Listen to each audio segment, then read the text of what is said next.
hay cosas en la vida que marcan tu vida, ¿no? Hace 1992 particularmente, yo era un joven todavía, yo ya trabajaba en Comisión Federal de Electricidad.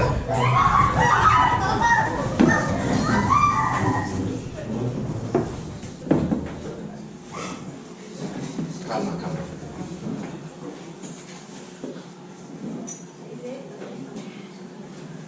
Bueno, ya todo resuelto.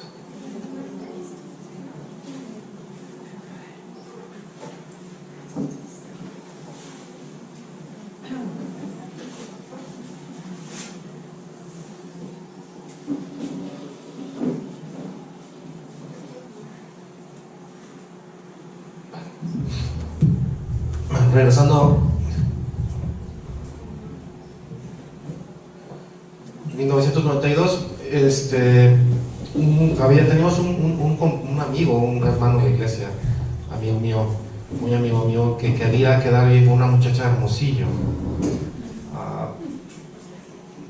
Unos años antes, mi hermana se fue a Hermosillo a vivir, mi hermana Xochitl, y contactó una iglesia donde había otro muchacho que venía de la iglesia de nosotros. De alguna forma, este muchacho, y de hecho ustedes lo conocen, a Javier Tamés, pues convenció al grupo de jóvenes de la iglesia a venir al campamento, a los campamentos de verano acá en la iglesia, ¿no?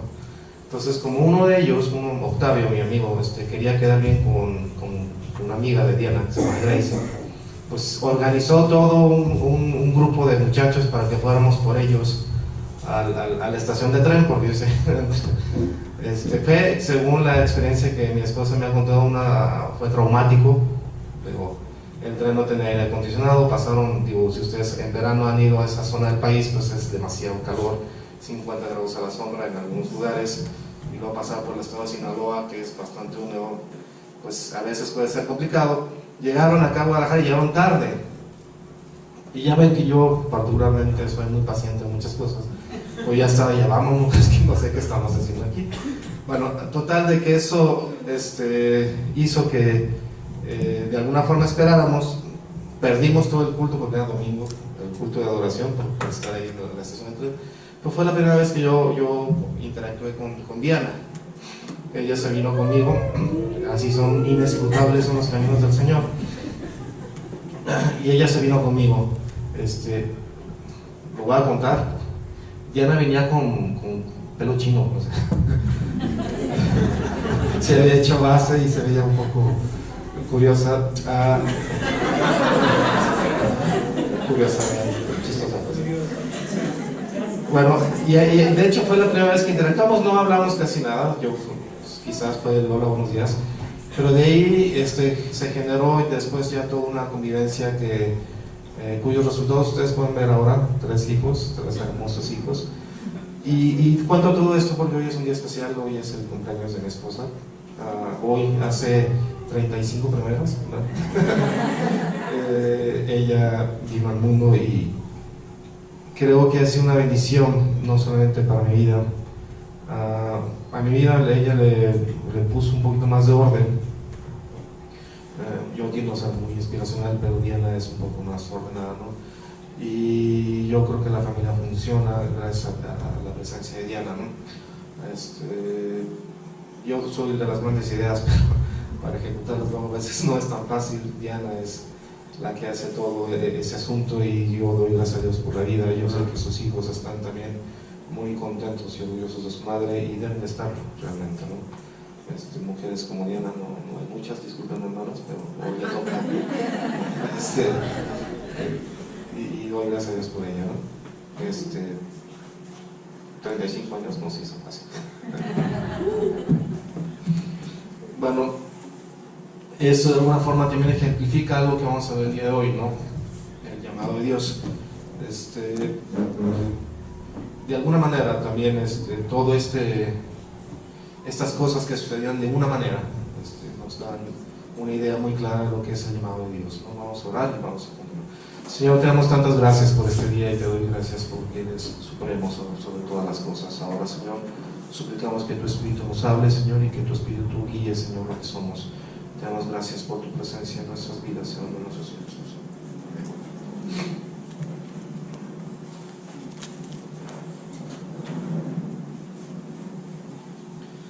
Vamos a abrir nuestra Biblia en Josué capítulo 24, por favor.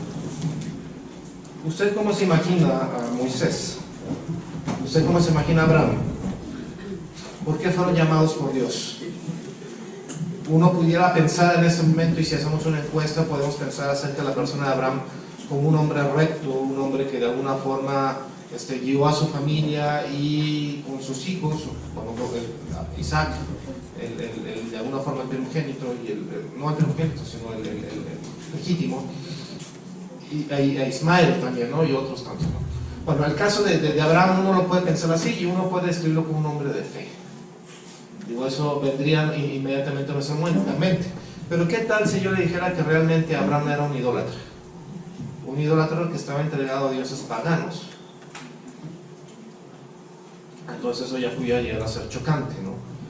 Fíjese lo que dice Josué capítulo 24, versículo 1. Dice: reunió Josué a todas las tribus de Israel en Siquem y llamó a los ancianos de Israel, sus príncipes, sus jueces y sus oficiales, y se presentaron delante de Dios. O sea, estaba Josué, acordémonos que Josué de alguna forma sustituyó, o bueno, vino a tomar lugar a Moisés como el líder del pueblo. Moisés ya había literalmente partido a la presencia del Señor. Convoca a Josué a todos los ancianos, a los príncipes, delante del Señor, obviamente estaban a un lado del tabernáculo, y comienza a contarles algunas historias. Dice: y dijo Josué a todo el pueblo: así dice el Señor, Dios de Israel, vuestros padres habitaron antiguamente al otro lado del río, esto es Taré, padre de Abraham y de Nacor, y servían a ¿quiénes? Dioses extraños, es decir, eran idólatras. Un día en la vida usual de Abraham era ir ofrecer los sacrificios a sus dioses, los dioses babilónicos, porque él venía de Ur de los Caldeos, de esa parte del mundo, Astarot y todo esto. Él rendía culto a esos dioses, y él, por lo que sabemos, era un hombre que era pudiente, o sea, tenía cierto nivel económico, ¿no? Entonces él no tenía necesidad de pasar penurias, ¿no? Un hombre que tenía más o menos resuelta su vida socialmente, religiosamente y económicamente también, ¿no? Ahora, interesante es esto. ¿Qué pasó con Abraham? Dice, vamos a Hebreos capítulo 11. Ponga su dedo aquí porque vamos a regresar. Hebreos capítulo 11. Versículo 17.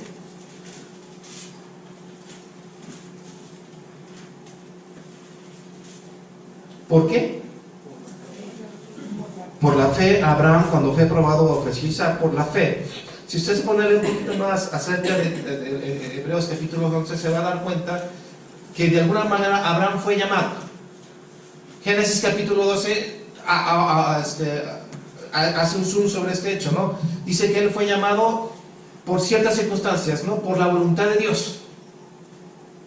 Dice que él fue llamado, dice, y lo sacó de su parentela. ¿Y lo mandó hacia dónde? A Canaán, pasando todo el desierto. Lo separó de ellos, lo aisló y le dio algunas promesas, y todas con el artículo yo, es decir, yo haré de ti una gran nación, yo haré de ti bendición sobre las familias de la tierra, yo haré de ti, Dios haré de ti todo esto. Entonces, de alguna manera, Dios llamó a Abraham para que él saliera de ese lugar de idolatría, de esa sociedad totalmente pagana, y lo llevó a otro lugar con un propósito: que Abraham fuera la bendición para ¿quiénes? Todas las familias de la tierra. ¿Se da cuenta? ¿Por qué causa escogió Dios llamar a Abraham? ¿Porque era un hombre de fe? No. ¿Qué es lo que produjo ese llamamiento en Abraham? Fe. ¿Se da cuenta? Ese llamamiento produjo en Abraham fe. Usted ha sido llamado. Hemos sido llamados nosotros, y eso es muy importante, el llamamiento de Dios. Moisés, vamos a Josué capítulo 24, ahí donde dejamos nuestro dedo, porque continúa la historia. Dice, versículo 5: y yo envié ¿a quién? A Moisés y a Aarón, y herí a Egipto conforme a lo que hice en medio de él, y después os saqué. Saqué a vuestros padres de Egipto, Josué capítulo 24, versículo 6. Y cuando llegaron al mar, los egipcios siguieron a vuestros padres hasta el mar rojo con carros y caballería. Y cuando ellos clamaron al Señor, Él puso oscuridad entre vosotros y los egipcios. Y continúa diciendo, no solamente llamó a Abraham, sino también llamó ¿a quién? A Moisés. ¿Cuándo lo llamó? ¿Se acuerda? Éxodo capítulo 3. Había una zarza que estaba ardiendo de alguna forma y no se consumía. Una zarza es un arbusto de mediano tamaño. Y él veía que seguía el fuego en medio de la zarza y no se consumía. Parece ser que es muy usual en ese lugar del mundo que las zarzas tengan una combustión espontánea, ¿no? O sea, se empiezan a quemar, pero se consumen, ¿no? Entonces, usted imagínese, ya Moisés tenía 80 años, estaba ahí, estaban los ganados, ve que se está consumiendo, pasa un minuto y el arbusto no se quema, pasan 10 minutos y el arbusto no se quema, y eso despierta su curiosidad. Va Moisés hacia esa zarza y escucha una voz. Le dice, yo soy el que soy. O sea, tremendo, ¿no? Y además le da una orden muy clara, dice, quita tus zapatos, el calzado de tu pie, porque donde estás pisando es tierra santa. Ahora, ¿por qué escogió Dios a Moisés? ¿Qué estaba haciendo Moisés en el desierto? ¿Por qué estaba ahí? Era fugitivo, él había matado a una persona, era un asesino. Ahora, ¿dónde había estado antes Moisés? En el palacio del rey, era hijo adoptivo del faraón, ¿no? Él había sido instruido en toda ciencia y en todo protocolo que tenía que ver con el palacio. Él se hablaba de tú con el faraón. ¿Se da cuenta? Sin embargo, él asesina a un hombre y él tiene que huir. ¿Qué es lo que está haciendo ahí? Es un fugitivo. Una persona que debería estar en la cárcel. Una persona que debería estar pagando por un crimen. ¿Y Dios qué hizo? Lo llamó. Ahora, ¿qué produjo en Moisés ese llamamiento? Fe. Ahora, porque él primero se resistió, ¿no? Dice, no, pues es que yo no soy bueno para hablar. Y comienza a tener una rebatinga entre Dios y él. Al final, Moisés va, ¿no? Hay un llamamiento. Y hay una respuesta a ese llamamiento. ¿Esa respuesta es producto de Moisés? No. Porque por Moisés él hubiera estado muy contento regresándose a su lugar y no haciendo nada. Sin embargo, no solamente Dios produjo la fe, sino que Dios produjo también ¿qué? El fruto de esa fe. Hay un dicho entre los judíos que dice que entre Moisés y otro filósofo que se llama Maimónides, Moshe, no hay otro Moshe. ¿Qué quiero decir con esto? En tan alta estima tienen a Moisés, aún hoy, pero no fue producto de él mismo, sino fue producto de ¿quién? De un llamamiento de Dios. Y ese llamamiento produjo ¿qué? Fe. Fe. O sea, la fe no fue una cuestión espontánea ni en Moisés ni en Abraham. No fue que, no, hoy voy a tener fe en ese Dios. No, sino que Dios se manifestó a ellos, Dios los llamó, y por ese llamamiento ellos obtuvieron ¿qué? Fe. ¿Se da cuenta? Déjame ir un poquito más a tiempos más contemporáneos, hace 2000 años. Vamos a Lucas capítulo 5, por favor.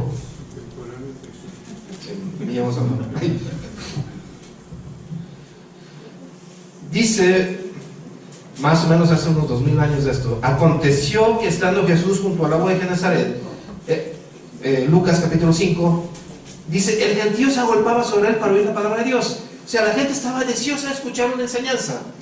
¿Y Jesús qué estaba haciendo? Predicando la palabra de Dios. ¿Sí? ¿Se da cuenta? Ahora dice, voltea nuestro Señor y vio dos barcas que estaban cerca de la orilla del lago, y a los pescadores, habiendo descendido de ellas, lavaban sus redes. Ahora, ¿qué estaban haciendo estas personas? Pues lo que hace la gente en un pueblo pesquero, pescar, ¿no? Dice que se habían bajado, ya habían todos los aparejos, se los habían guardado, y las redes las estaban lavando porque ya habían terminado su jornada, ¿no? Ahora, seguramente esto era más o menos como entre 8 y 9 de la mañana, porque la pesca más bien es al despuntar la madrugada, dice, y entrando en una de aquellas barcas, la cual era Simón, le rogó que la apartase de tierra un poco, y sentándose aquí, ¿qué hacía? Enseñaba desde la barca a la multitud. Bueno, si usted tiene oportunidad de ver más o menos como la geografía, se da cuenta que el lago de Genesaret está como en un valle, en un pozo, y hay laredas, como si fuera un anfiteatro. Entonces, ¿qué fue lo que hizo nuestro Señor Jesucristo? Pues un ejercicio básico de acústica.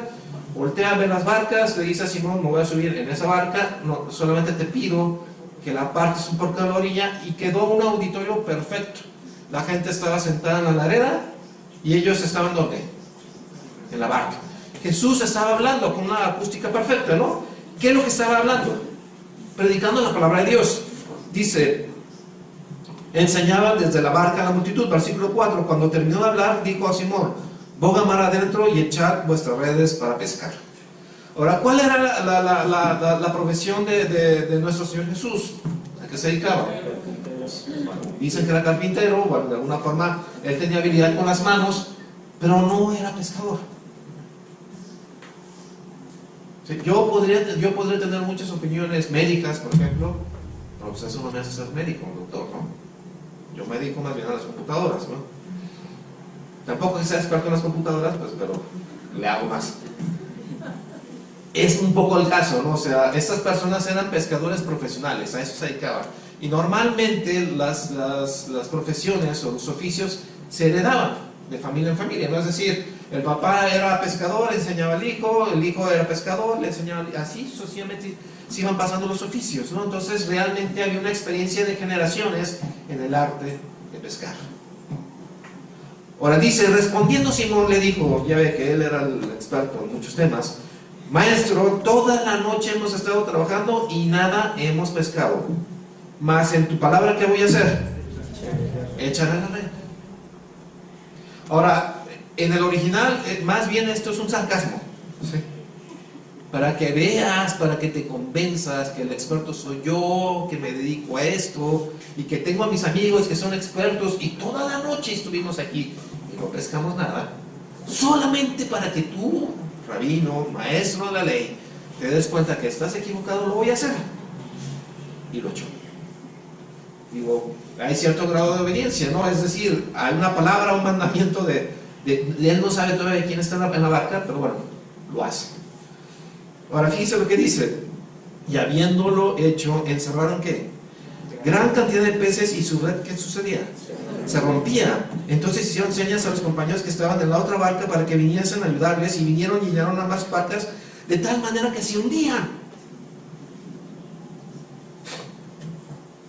Se hundían. O sea, toda una noche no habían hecho nada. ¿Y usted cree que Dios no estaba en control de ello? Por supuesto que sí. Al día siguiente un hombre extraño viene y comienza a predicar cosas extrañas. Está aquí en la barca. Me dice, vamos hacia mar adentro. ¿Y qué sucede? Las redes se revientan. Se revientan. ¿Cuál es la respuesta adecuada ante la magnificencia de Dios? ¿Qué sucede cuando hay algunas campañas y son todo un éxito, o la iglesia hace algo bien y todo es todo un éxito? ¿Qué hacemos? Reuniones de análisis para ver qué salió bien y qué salió mal. Qué bien, hermanos, felicidades. Todo salió bien, gracias al equipo. Normalmente hacemos eso. ¿Qué es lo que hizo Simón Pedro? Viendo esto, Simón Pedro cayó de rodillas. ¿De quién? ¿Qué le dijo? Apártate de mí, que soy hombre que pecador. ¿Cuál es la respuesta a la magnificencia de Dios? Humildad, adoración hacia la persona de Dios. No es el esfuerzo humano. Pedro está totalmente desarmado. Había sido grosero con nuestro Señor Jesús, por supuesto que lo fue, ¿no? Todo ese asunto de más en tu palabra la voy a echar, era un sarcasmo. Y se tragó todas sus palabras. Sin embargo, en su magnificencia, amor, piedad, majestad de la persona de nuestro Señor Jesús, Hizo caso omiso de eso y lo puso delante de la presencia de la magnificencia de Dios. Y la respuesta es humildad, adoración.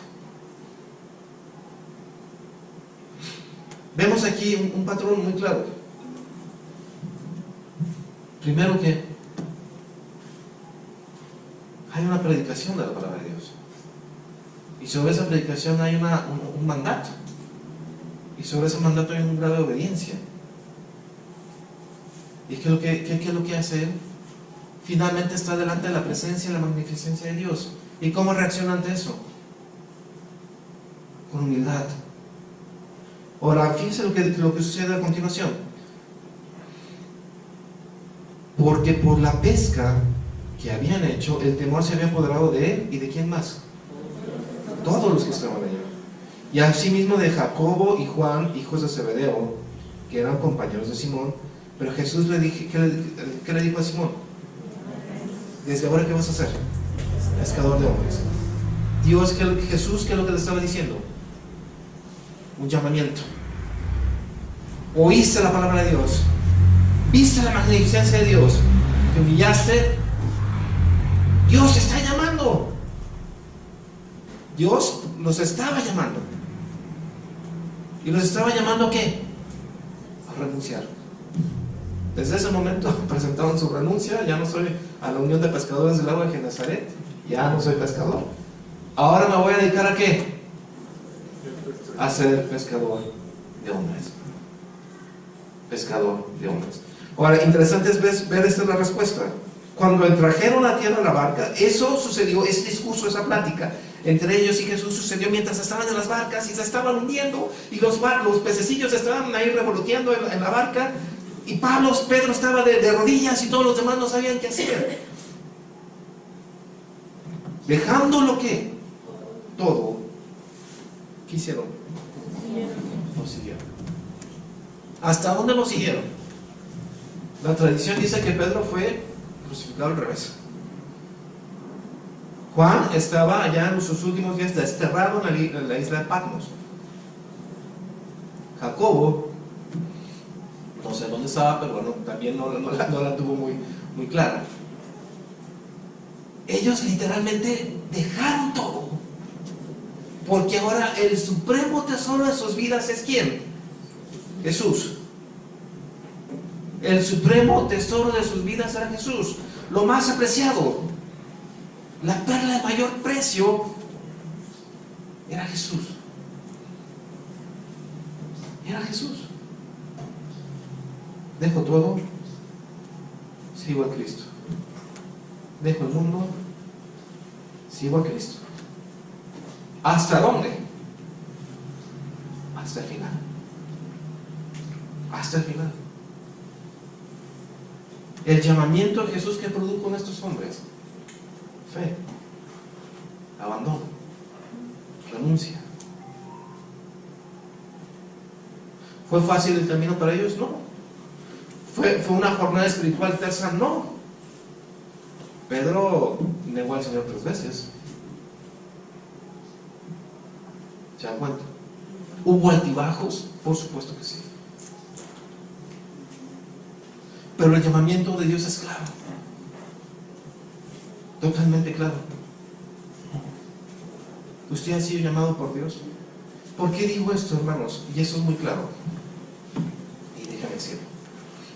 Jesús mismo dijo a Juan capítulo 6, versículo 44, en el contexto donde Él se anuncia a sí mismo como el pan de vida, en el contexto donde Él mismo dice que si comen de ese pan serán saciados eternamente. En ese contexto mismo dice que el que no cree en Él ya ha sido condenado. En ese contexto dice que si el Dios no los llamare o no los trajere, no pueden venir a Él. ¿Y qué es lo que trato de decir con esto, hermanos? El llamamiento a Dios es individual.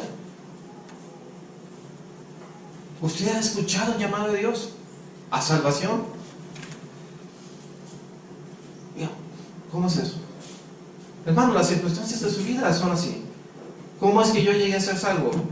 ¿Fue porque ella era un niño brillante? ¿Porque era un niño lleno del Espíritu de Dios. No.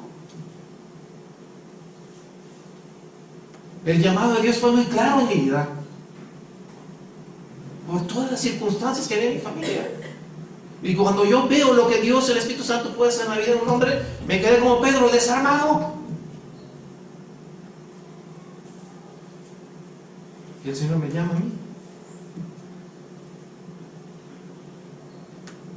¿Qué os lo ha llamado usted?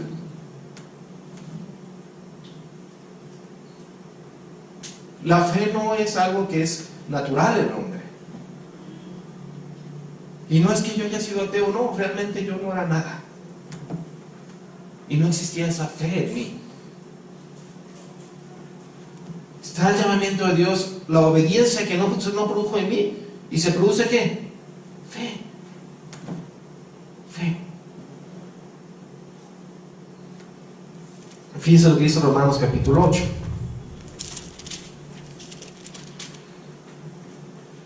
Versículo 14. Porque todos los que son guiados por el Espíritu de Dios, ¿estos son quiénes? Hijos de Dios. Pues no habéis recibido el espíritu de esclavitud para estar otra vez en temor, sino habéis recibido el espíritu de adopción, por el cual clamamos ¿qué? Abba, Padre. Está hablando de una adopción, y esa adopción es producto de la presencia del Espíritu Santo en tu vida. Si Dios, el Espíritu Santo, no está en tu vida, no eres de Él. Y esto tiene que quedar muy claro. Puede ser que tú hagas buenas obras, que tengas un buen comportamiento o tengas un carácter emocionalmente centrado, pero eso no te hace hijo de Dios. La presencia de Dios, el Espíritu Santo en tu vida, te hace hijo de Dios. Y esa respuesta es por el llamamiento de Dios. Claramente dice aquí versículo 28. Sabemos que a los que aman a Dios todas las cosas les ayudan a bien. Esto es a los que conforme a su ¿qué? Propósito son llamados. La palabra propósito aquí puede ser también a sus designios, a su decreto. Son llamados. Ahora, ¿cuál es el propósito de ese llamado? Dice, porque a los que antes conoció, la palabra conoció en el Nuevo Testamento y en el Antiguo Testamento, siempre que el actor activo es Dios, la persona de Dios, el sujeto activo es Dios, se puede traducir como escogió, y tiene sentido por lo que dice después. Dice, porque a los que antes escogió también los predestinó para que fuesen hechos conforme a ¿quién? ¿Cuál es el decreto de Dios? Nosotros somos llamados, produce fe en nosotros para que seamos a la imagen de ¿quién? El Hijo de Dios.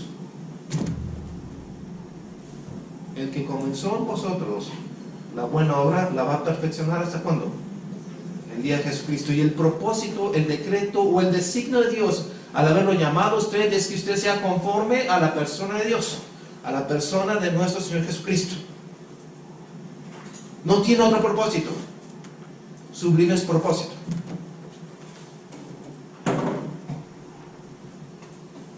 Usted ha sido llamado. Si usted ha sido llamado y ha escuchado la voz de Dios, y esa voz de Dios ha producido fe y arrepentimiento en la persona de usted, usted tiene un propósito, y ese propósito es ser conforme a la imagen de nuestro Señor Jesucristo. No más, no menos. ¿Cómo es nuestro Señor Jesucristo? ¿A dónde va a llegar usted? ¿Cuál es la meta? ¿Cuál es el propósito de Dios? Usted hoy es más a la imagen de nuestro Señor Jesucristo que el día de ayer.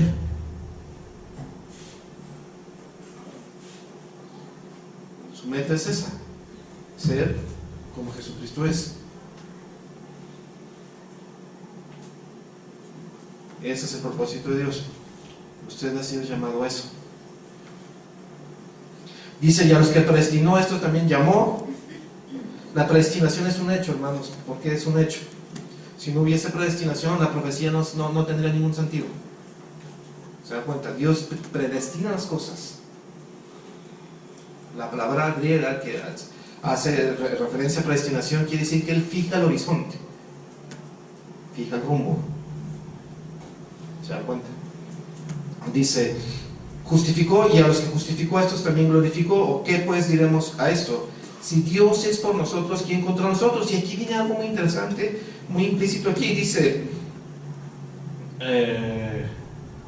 Versículo 38, por lo cual estoy seguro que ni la muerte, está hablando del llamamiento, ni la muerte, ni la vida, ni ángeles, ni principados, ni potestades, ni lo presente, ni lo porvenir, ni lo alto, ni lo profundo, ni ninguna otra cosa creada nos podrá separar del amor de Dios que es en Cristo Jesús, Señor nuestro.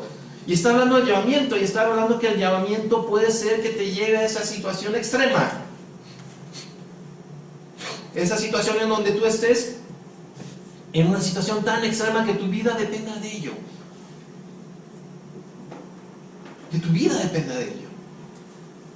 Y dice, y aun cuando estés en la desesperación por el nombre de nuestro Señor Jesucristo, aún en esa desesperación, somos llamados a hacer ¿qué? Somos llamados a ser más que vencedores. Y aquí más que vencedores no quiere decir, ay, que tu vida va a ser muy buena. Y aquí más que vencedores no quiere decir, es que sufro porque dejé al novio y todo esto, y me duele y soy más que vencedor. No es un mensaje de optimismo, es un mensaje de victoria, porque sabemos de que nosotros lo hemos dejado todo por el nombre de Dios. Y aún habiendo dejado todo por el nombre de Dios, y ser la escoria del mundo, la burla del mundo, y ser perseguidos por el mundo, yo soy más que vencedor. Ese es el contexto de lo que estamos hablando. Ese es el contexto. ¿Es usted más que vencedor? Usted ha renunciado a todo, dejó todo por el nombre de Cristo. Usted va a perseverar hasta el fin. ¿Ha escuchado el llamamiento de Dios realmente? ¿O solamente viene a la iglesia? ¿Ha escuchado el llamamiento de Dios o solamente se adhiere a las prácticas religiosas de su familia? El llamamiento es individual. El llamamiento no es grupal. Si usted ve a los llamados en Hebreos capítulo 11, se va a dar cuenta, dice que por fe, por ese llamamiento que Dios les hizo, ellos derribaron reinos, pusieron a ejércitos en escapatoria, y dice que algunos de ellos murieron siendo totalmente anónimos, y que prefirieron esa muerte anónima con tal de ver ¿qué? El reino de Dios. Y dice que no lo vieron personalmente, pero lo saludaban de lejos. De lejos. Y dice que muchos de esos muertos fueron aserrados, pero prefirieron esa muerte para tener una mejor resurrección. El llamamiento de los anónimos. De los anónimos delante del mundo. Aquellos que no tienen una cripta o una larga historia, sino aquellos que han predicado el Evangelio en los caminos, que han predicado el Evangelio en las escuelas, en sus localidades, en los mercados, y que han traspasado culturas y que han muerto en la soledad, pero para Dios no son anónimos, porque Él los conoce, Él los escogió y Él los llamó, y a cada uno por su nombre.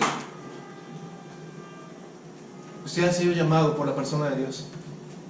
Usted ha escuchado el llamamiento de Dios.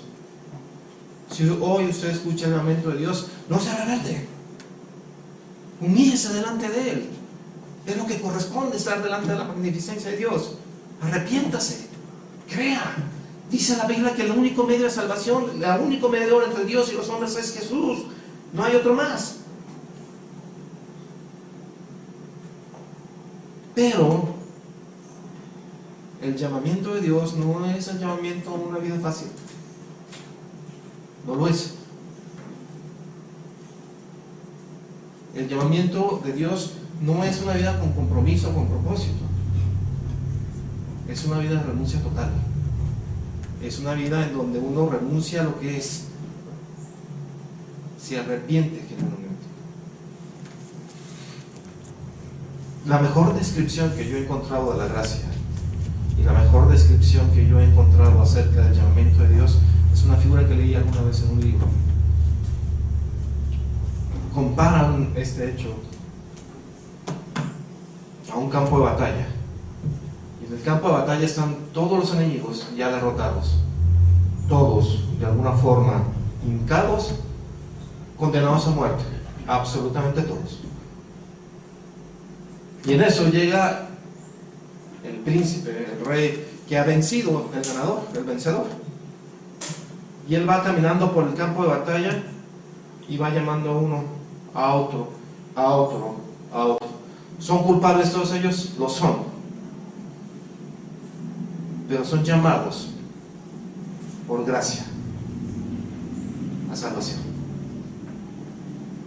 Así es la salvación. Todos hemos sido condenados, sí, como Abraham, como Moisés, como los apóstoles, como Pedro, como Juan, como Jacobo. Todos éramos malos, estamos destituidos de la gloria de Dios, pero Dios individualmente nos llama. ¿Cómo vas a responder al llamado de Dios? ¿Cómo lo vas a hacer? No importa cuántos años tengas. Si Dios te llama, Él requiere, ordena, manda y demanda un sacrificio total hacia su persona.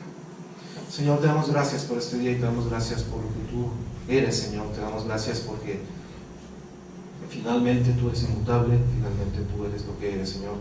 Y tú llamas, Señor. Yo te suplico que escuchen el llamamiento de Dios, escuchemos tu voz, Señor, y podamos delante de ti, Señor, obedecer y amarte más de lo que somos nosotros, de lo que tendremos o lo que soñamos, Señor.